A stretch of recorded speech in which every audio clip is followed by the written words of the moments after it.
ಪ್ರೀತಿ, ಗೌರವ, ಅಭಿಮಾನ, ಹೆಮ್ಮೆ, ಶ್ರದ್ಧೆ, ಪೂಜಾಭಾವ ಅಪ್ಪ ಅವರ ಬಗ್ಗೆ, ಸಾಹಸ ಸಿಂಹ ಡಾಕ್ಟರ್ ವಿಷ್ಣುವರ್ಧನ್ ಅವರ ಬಗ್ಗೆ ಎಷ್ಟಿದೆ ಅನ್ನೋದು ಈ ಒಂದು ಸಂಖ್ಯೆಯಲ್ಲಿ ಅದು ಗೊತ್ತಾಗುತ್ತೆ. ತಾವೆಲ್ಲರೂ ನಮ್ಮ ಸಿಂಹಗಳು, ಸಿಂಹಿಣಿಯರು.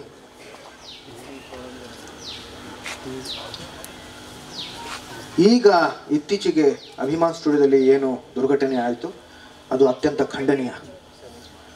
ನಮ್ಮೆಲ್ಲರಿಗೂ ತುಂಬ ಸಂಕಟ ಆಗಿದೆ, ದುಃಖ ಆಗಿದೆ. ಈಗ ಮುಂದೆ ಏನು ಮಾಡಬೇಕು ಅನ್ನೋದರ ಬಗ್ಗೆ ಈ ಒಂದು ಚರ್ಚೆ. ಆದರೆ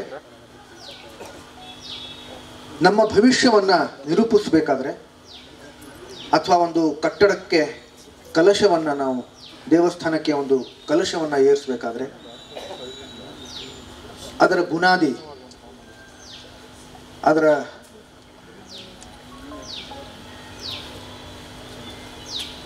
ಅಡಿಪಾಯ ಮೊದಲು ಕಟ್ಟಬೇಕಾಗತ್ತೆ. ನಮ್ಮ ಭವಿಷ್ಯವನ್ನು ನಿರೂಪಿಸಬೇಕಾದ್ರೆ ನಮ್ಮ ಇತಿಹಾಸ, ಅದರ ಸಂಪೂರ್ಣ ಮಾಹಿತಿ ನಮಗೆ ಗೊತ್ತಿರಬೇಕು. ಅದು ಗೊತ್ತಿಲ್ಲದೆ ನಮ್ಮ ಭವಿಷ್ಯವನ್ನು ನಿರೂಪಿಸೋದಕ್ಕೆ ಆಗಲ್ಲ. ಮಾಧ್ಯಮದ ಮುಖಾಂತರ, ಸಾಮಾಜಿಕ ಜಾಲತಾಣಗಳ ಮುಖಾಂತರ ಸಾಕಷ್ಟು ಗೊಂದಲಗಳು ನಾವು ನೋಡ್ತಾ ಇದ್ದೀವಿ. ನಮ್ಮಗಳ ಮೇಲೆ, ನಮ್ಮ ಕುಟುಂಬದವರ ಮೇಲೆ ಸಾಕಷ್ಟು ಆರೋಪಗಳನ್ನು ಕೆಲವರು ಹೊರಿಸ್ತಾ ಇದ್ದಾರೆ. ಅದಕ್ಕೆ ನಾನು ಮೊದಲನೇದಾಗಿ ಸ್ಪಷ್ಟನೆ ಕೊಡಬೇಕು. ಇಲ್ಲಾಂತಂದರೆ ನಿಮ್ಮಗಳ ಜೊತೆಯಲ್ಲಿ ಬೆರೆತ್ಕೊಂಡು ಕೆಲಸ ಮಾಡೋದಕ್ಕಾಗಲ್ಲ. ನಿಮಗೂ ಕೂಡ ಅದು ಒಂದು ಎಲ್ಲೋ ಒಂದು ಕಡೆ ಅದು ಒಂದು ಆತಂಕ ಇರುತ್ತೆ, ಗೊಂದಲ ಇರುತ್ತೆ. ಹಾಗಾಗಿ ನನಗೆ ಕೇವಲ 20 ನಿಮಿಷ ಸಮಯ ಕೊಡಿ. ಮೊದಲ 10 ನಿಮಿಷ ಅಲ್ಲ, ಬಹುಶಃ 8 ನಿಮಿಷ ಇರಬಹುದು. ನನ್ನ 2 ವಿಡಿಯೋಗಳನ್ನು ನಾನು ತೋರಿಸ್ತೀನಿ. ಇದು ಮೊದಲ ಚರ್ಚೆ ಅಲ್ಲ, ಮೊದಲ ಸಭೆ ಕೂಡ ಅಲ್ಲ. ನಾನು ಅಭಿಮಾನಿಗಳನ್ನು ಕರೆಸಿ ಸಾಕಷ್ಟು ಸಂದರ್ಭಗಳಲ್ಲಿ ಚರ್ಚೆ ಮಾಡಿದ್ದೀನಿ. ಅಭಿಮಾನ್ ಸ್ಟುಡಿಯೋ ಬಗ್ಗೆನೇ, ನಮ್ಮ ಪುಣ್ಯಭೂಮಿ ಬಗ್ಗೆನೇ. ಆದರೆ ಅದಕ್ಕೆ ಇಷ್ಟೊಂದು ಪ್ರಚಾರ ಸಿಕ್ಕಿರಲಿಲ್ಲ. ಅದು ಇವಾಗ ಸಿಕ್ಕಿದೆ. ಮತ್ತೊಮ್ಮೆ ಹೇಳ್ತೀನಿ, ಇದು ಮೊದಲ ಬಾರಿಗೆ ನಾನು ಕರೆಸಿರೋ ಸಭೆ ಅಲ್ಲ.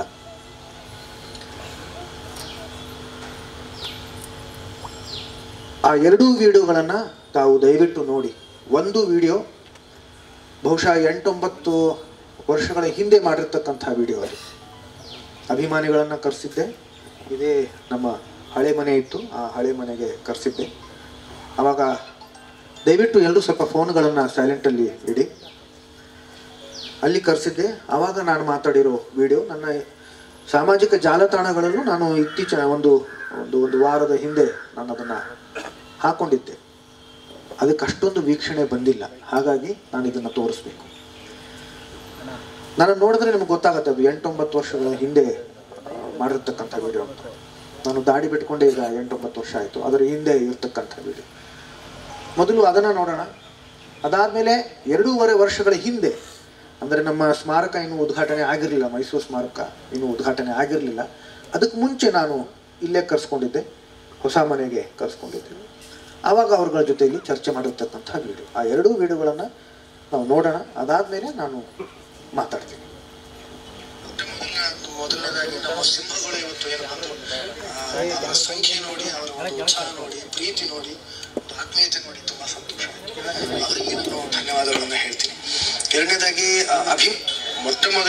ಮೊದಲನೇದಾಗಿ ನಮ್ಮ ಸಿಂಹಗಳು ಇವತ್ತು ಏನು ಬಂದರು, ಅವರ ಸಂಖ್ಯೆ ನೋಡಿ, ಅವರ ಒಂದು ಉತ್ಸಾಹ ನೋಡಿ, ಪ್ರೀತಿ ನೋಡಿ, ಒಂದು ಆತ್ಮೀಯತೆ ನೋಡಿ ತುಂಬ ಸಂತೋಷ ಆಯಿತು. ಅವರಿಗೆ ನಾನು ಧನ್ಯವಾದಗಳನ್ನು ಹೇಳ್ತೀನಿ. ಎರಡನೇದಾಗಿ ಅಭಿಮಾನ್ ಸ್ಟುಡಿಯೋ ಬಗ್ಗೆ ಏನಿದೆ, ಆ ಪುಣ್ಯಭೂಮಿಯನ್ನು ನಾವು ಮುಟ್ಟೋ ಪ್ರಶ್ನೆನೇ ಬರಲ್ಲ. ನಾವು ಮೊದಲಿಂದ ಅದನ್ನ ಮಾಧ್ಯಮದ ಮುಖಾಂತರ ಹೇಳ್ತಾ ಇದ್ದೀವಿ. ಅದನ್ನ ನಾವು ಯಾವುದೇ ಕ್ಷಣದಲ್ಲೂ ಮುಟ್ಟಲ್ಲ. ಏನು ಅಂತ ಹೇಳಿದ್ರೆ ಅದು ವಿವಾದಾತ್ಮಕ ಒಂದು ಜಾಗ ಆಗಿ ಕೂತಿದೆ. ಕೋರ್ಟಲ್ಲಿ ಕೇಸಿದೆ. ಬಾಲಣ್ಣ ಅವ್ರ ಮಕ್ಕಳು ಸಾಕಷ್ಟು ಬಾರಿ ಮಾಧ್ಯಮದ ಮುಖಾಂತರ ಹೇಳ್ತಾರೆ, ನಮ್ಮ ಏನು ಅಭ್ಯಂತರ ಇಲ್ಲ, ನಾವು ಜಾಗ ಕೊಡೋದಕ್ಕೆ ಸಿದ್ಧ ಅಂತ ಹೇಳ್ತಾರೆ. ಆದ್ರೆ ಮೊನ್ನೆನೇ ಒಂದು ವಾಹಿನಿಯಲ್ಲಿ ಗೀತಾ ಬಾಲಿ ಅವರು, ಅಂದ್ರೆ ಬಾಲಣ್ಣ ಅವ್ರ ಮಗಳು, ಸ್ಪಷ್ಟವಾಗಿ ಹೇಳಿದ್ರು, ನಾವು ಕೊಡೋದಕ್ಕೆ ಸಿದ್ಧ ಆದ್ರೆ ಅದು ಕಾನೂನುಬದ್ಧವಾಗಿ ಮಾಡೋದಕ್ಕೆ ಸಿದ್ಧ ಇಲ್ಲ, ಕಾನೂನುಬದ್ಧವಾಗಿ ಮಾಡೋದಕ್ಕೆ ಆಗಲ್ಲ ಅಂತ ಹೇಳಿದ್ರು. ಯಾಕಂದ್ರೆ ಕೋರ್ಟಲ್ಲಿ ಇದೆ ಅದು ಕೇಸು, ಏನು ಮಾಡೋಕ್ಕಾಗಲ್ಲ ಅಂತ. ಕಾನೂನುಬದ್ಧವಾಗಿ ಅದು ಮಾಡೋದಕ್ಕೆ ಆಗಲ್ಲ ಅಂತಂದ್ರೆ ಅದು ಏನು ಪ್ರಯೋಜನ ಇಲ್ಲ. ಒಂದು ಇಟ್ಟಿಗೆನೂ ಅಲ್ಲಿ ಇಡೋದಕ್ಕೆ ಸಾಧ್ಯ ಆಗಲ್ಲ. ಇವಾಗಲೂ ಅಲ್ಲಿ ಮಂಟಪ ಕಟ್ಟಿರುವುದಾಗಿರಬಹುದು ಅಥವಾ ಸಮಾಧಿ ಕಟ್ಟಿರುವುದಾಗಿರಬಹುದು, ಅದು ಅಮ್ಮನೇ ಕಟ್ಟಿರೋದು. ಬೇರೆ ದೃಷ್ಟಿಯಲ್ಲಿ ಅಲ್ಲಿ ಒಂದು ಸ್ಮಾರಕ ಕಟ್ಟಬೇಕು ಅಂತಂದ್ರೆ ಅದು ಸಾಧ್ಯ ಆಗೋದು ಸ್ವಲ್ಪ ಕಷ್ಟ ಆಗ್ತದೆ. ಜೊತೆಗೆ ಇವಾಗ ಒಂದು ಗಟ್ಟಿಯಾಗಿ ಧ್ವನಿ ಎತ್ತದ ಮೇಲೆ ಸರ್ಕಾರ ಆಗ್ಬೇಕು ಅನ್ನೋ ದೃಷ್ಟಿಯಲ್ಲಿ ಪ್ರಯತ್ನ ಪಡ್ತಾ ಇದೆ. ಕೋರ್ಟ್ ಕೇಸು ಈಗ ಬರೋ ವಾರದಲ್ಲಿ ಅವ್ರದ್ದು ಒಂದು ದಿನಾಂಕ ನಿಗದಿಯಾಗಿದೆ. ಸರ್ಕಾರ ಹೇಳಿದೆ ಆದಷ್ಟು ಬೇಗ ನಾವು ಇದನ್ನ ಬಗೆಹರಿಸಿ ಕೆಲಸ ಪ್ರಾರಂಭ ಮಾಡಿಸ್ತೀವಿ ಅಂತ ಹೇಳಿದೆ. ಅಭಿಮಾನ್ ಸ್ಟುಡಿಯೋನಲ್ಲಿ ಸ್ಮಾರಕ ಆಗೋದು ಯಾಕೆ ಕಷ್ಟ ಅಂತ ನಾವು ಹೇಳ್ತೀವಿ. 2009 30ನೇ ಡಿಸೆಂಬರು ಅಲ್ಲಿ ಅಪ್ಪವ್ರದ್ದು ಸಂಸ್ಕಾರ ನಡೀತು. ಆಗ ಸರ್ಕಾರ ಈ 2 ಎಕರೆ ಜಾಗಕ್ಕೆ 2 ಕೋಟಿ ಮಂಜೂರು ಮಾಡಿತ್ತು. ಈಗ ಒಂದು ವೇಳೆ ಅದು ಜಾಗ ಕೊಡ್ತೀನಿ ಅಂತ ಇದ್ರೆ ಮೊದಲನೇದಾಗಿ ಅದು ಕಾನೂನುಬದ್ಧವಾಗಿ ಆಗ್ಬೇಕು. 2 ಎಕರೆ ಇದು ಸೆಪರೇಟ್ ಮಾಡಿ ಅಂತ ಅಂದ್ಬಿಟ್ಟು ನಾವು ಅಡ್ವೊಕೇಟ್ ಜನರಲ್ ಅವ್ರನ್ನ ಸಾಕಷ್ಟು ಬಾರಿ ಕೇಳಿದೀವಿ. ಅವರು 1 ಇಂಚು ಸಹ ಸೆಪರೇಟ್ ಮಾಡೋದಕ್ಕಾಗಲ್ಲ. ಇತ್ಯರ್ಥ ಆದ್ರೆ 10 ಎಕರೆಗೆ ಇತ್ಯರ್ಥ ಆಗ್ಬೇಕು ಅಂತ ಅಂದ್ಬಿಟ್ಟು ಬಹಳ ಸ್ಪಷ್ಟವಾಗಿ ಅವರು ಅದನ್ನ ಹೇಳಿದ್ದಾರೆ. ಹಾಗಾಗಿ ನಮಗೆ 2 ಎಕರೆ ಸೆಪರೇಟ್ ಆಗಿ ಆಗಲ್ಲ ಅದು ಒಂದು. ಜೊತೆಗೆ ಸರ್ಕಾರ 2 ಎಕರೆಗೆ 2 ಕೋಟಿ ಏನು ಮಂಜೂರು ಮಾಡಿತ್ತು. ಈಗ ಒಂದು ವೇಳೆ ಅದು ಅವರು ಕೇಸು ವಿಡ್ರಾ ಮಾಡ್ಕೊಂಡ್ರೆ ಗೀತಾ ಬಾಲಿ ಅವರು 2 ಎಕರೆ ಜಾಗಕ್ಕೆ 2 ಕೋಟಿನೇ ಸಾಕಾಗಬಹುದಾ? 2 ಕೋಟಿಗೆ 2 ಎಕರೆ ಕೊಡ್ತಾರಾ ಅನ್ನೋದು ಒಂದು ದೊಡ್ಡ ಪ್ರಶ್ನೆ.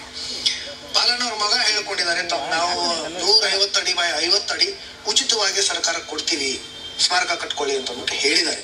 150 ಬೈ 50 ಅಡಿ ಕೊಡ್ತೀವಿ ಅಂತ ಹೇಳಿದ್ರೆ ಅದು ಸಹ ಕಾನೂನುಬದ್ಧವಾಗಿ ಆಗ್ಬೇಕು ಮೊದಲನೇದಾಗಿ. ಎರಡನೇದಾಗಿ ಅದು ಅಷ್ಟು ಜಾಗದಲ್ಲಿ ಅಪ್ಪ ಅವರ ಗತ್ತಿಗೆ ಅಲ್ಲಿ ಸ್ಮಾರಕ ಕಟ್ಟೋದಕ್ಕೆ ಆಗತ್ತಾ ಅನ್ನೋದನ್ನ ಎಲ್ಲರೂ ಯೋಚನೆ ಮಾಡಬೇಕು. 150 ಬೈ 50 ಅಡಿ ಅಂತಂದ್ರೆ ಬರೀ ಹೋಗೋದಕ್ಕೆ ಬರೋದಕ್ಕೆ ದಾರಿ, ಒಂದು ಪ್ರದಕ್ಷಿಣೆ ಹಾಕೋದಕ್ಕೆ ಮಾತ್ರ ಒಂದು ಅವಕಾಶ ಸಿಗುತ್ತೆ. ಹಾಗಾಗಿ ಇಲ್ಲಿ ಸ್ಮಾರಕ ಕಟ್ಟೋದಕ್ಕಾಗಲ್ಲ. ಅದರಿಂದ ನಾವು ಸ್ಮಾರಕ ಮೈಸೂರಲ್ಲಿ ಕಟ್ತೀವಿ.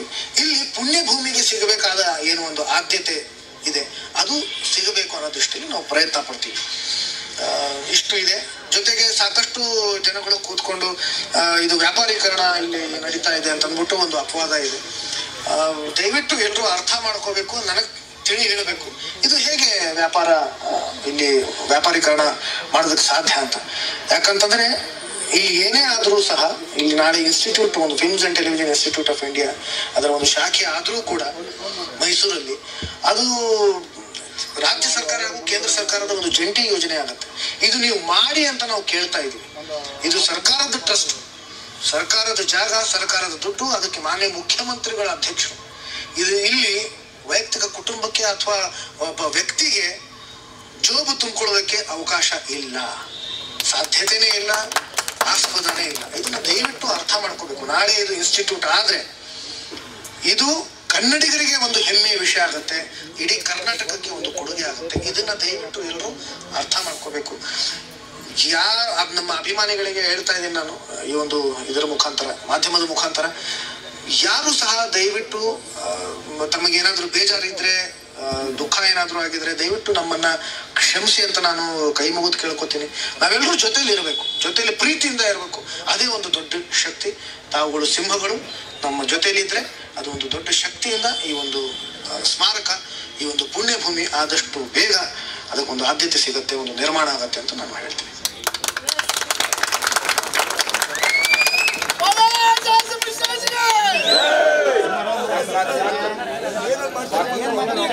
ಎಲ್ಲರೂ ಕೇಳಿಸ್ಕೊಂಡ್ರಲ್ಲ.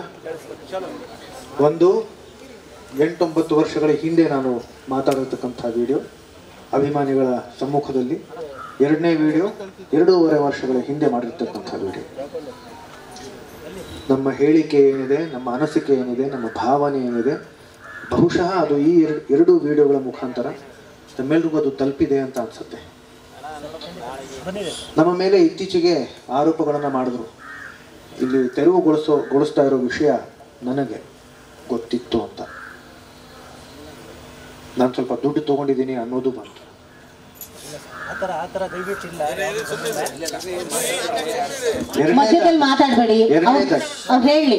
ಎರಡನೇದಾಗಿ ಅಮ್ಮವರು, ನಮ್ಮ ಕುಟುಂಬದವರು ತೆರವುಗೊಂಡಿದ್ದಕ್ಕೆ ತುಂಬ ಸಂತೋಷ ಪಟ್ಟಿರ್ತೀವಿ ಅಂತಲೂ ಹೇಳಿದ್ರು. ಎಂಥ ದುರಂತ ರಜೆ ಇದು, ಎಂಥ ದುರಂತ.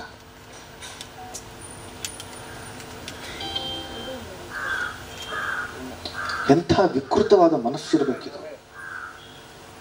ನಾವು ಅವ್ರ ಬಗ್ಗೆ ಆ ಥರ ಅನ್ಕೊಳ್ತೀವ?